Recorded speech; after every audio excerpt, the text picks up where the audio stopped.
বৌমাকে দেখে না আমার সত্যি পছন্দের তারিফ করতে হয়। হ্যাঁ,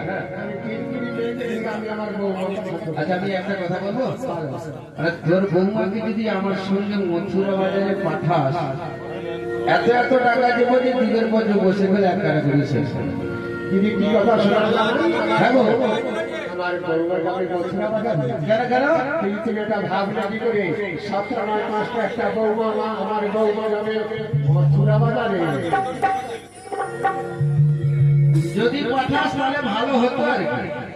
একদিন যদি আমার বৌমা যায় তখন আমরা 4 জন বসে বসে খাবো তো।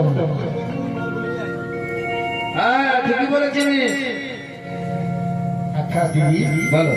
আমি না একটু বৌমার সঙ্গে না একটু বোঝাপড়া করে নেব। হ্যাঁ হ্যাঁ নিশ্চয়ই নিশ্চয়ই নিশ্চয়ই।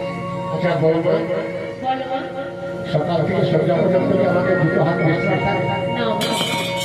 আচ্ছা আমাদের চিরকুড়ি গরু জল দিয়েছে তো? ঠাকুর ঘরে ফোন দেওয়া হয়েছে তো? না সেটা আমি জানি, সেটা আমার বৌমা কোনদিন হাতে হাতে ফেলে রেখে তার সঙ্গে কোনো কথাবার্তা কিছু।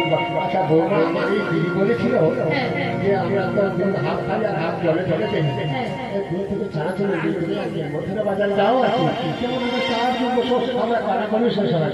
তুমি যদি বলো আমি ছুটে ছুটে চলে যাবো। তাই না? না না আমি বলার কি আছে, সব সামানা রয়েছে না, সবই সামানার ইচ্ছা। দিদি আমার বৌমাকে মথুরা বাজার যাবে আর কি। তবে আমার কিন্তু 3টা শর্ত রয়েছে। আচ্ছা বলো।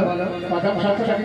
শ্যামামায়ের মন্দির রয়েছে, শ্যামামায়ের মন্দির থেকে যখন বেরিয়ে যাবে আর কি, তখন শ্যামামায়ের জল জলে যাবে। ও দাদা ঠিক আছে। তারপরে শর্তটা হচ্ছে আমার বৌমাকে মথুরা বাজার যাবে, ঠিক 1 ঘন্টা না